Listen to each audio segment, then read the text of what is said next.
So hi, I am a Italian blogger. म चाहिँ अहिले पन्जाबमा जुन गोल्डन टेम्पल त्यो ठाउँमा हामी भ्रमणको लागि आएको छौँ भने यता अगाडि हुनुहुन्छ किम्बहरू बोल्लोपनहरू अगाडि जाँदै हुनुहुन्छ म चाहिँ पछाडि ब्लग बनाउँदै होइन पन्जाबमा मान्छेको जनसङ्ख्या हेर्नुहोस् है यहाँ मान्छेको पपुलेसन पनि रहेछ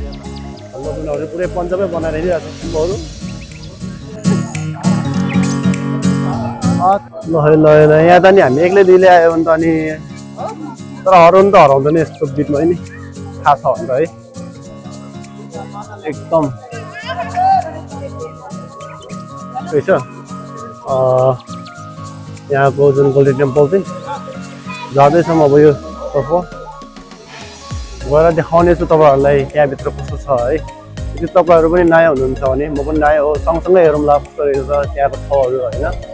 भित्र जुन गोल्डन टेम्पलको बाहिर यस्तो छ भने भित्र चाहिँ गोल्डन टेम्पल है त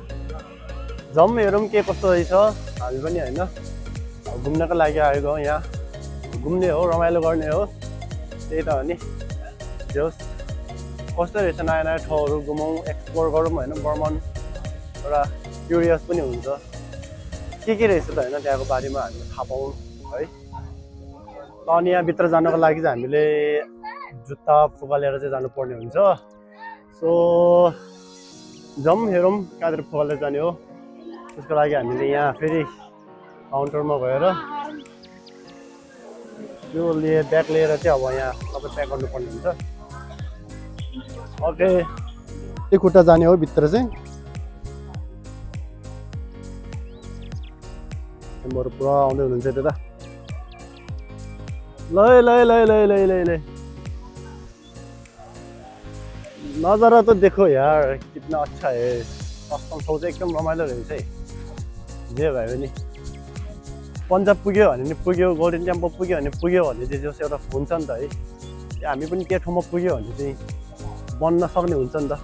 मन्दिरभित्र छिर्नुभन्दा अगाडि चाहिँ हात धुनुपर्ने रहेछ यहाँतिर र त्यसपछि यहाँ खुट्टा धोएर चाहिँ यहाँबाट इन्ट्रीभित्र जानुपर्ने त्यो खुट्टा धुने ठाउँ त्यो खुट्टा धोएर चाहिँ भित्र जाने अनि यहाँ मैले चाहिँ टाउकोमा फ्याटा पनि भने किनभने यहाँ चाहिँ यो चाहिँ हो भित्रको गोल्डन टेम्पल तर यो भित्र चाहिँ हामीलाई भिडियो गर्नु चाहिँ नदिने रहेछ त्यही पनि फोटो चाहिँ खिच्न पाउने भिडियो गर्नु नपाउने रहेछ यहाँ चाहिँ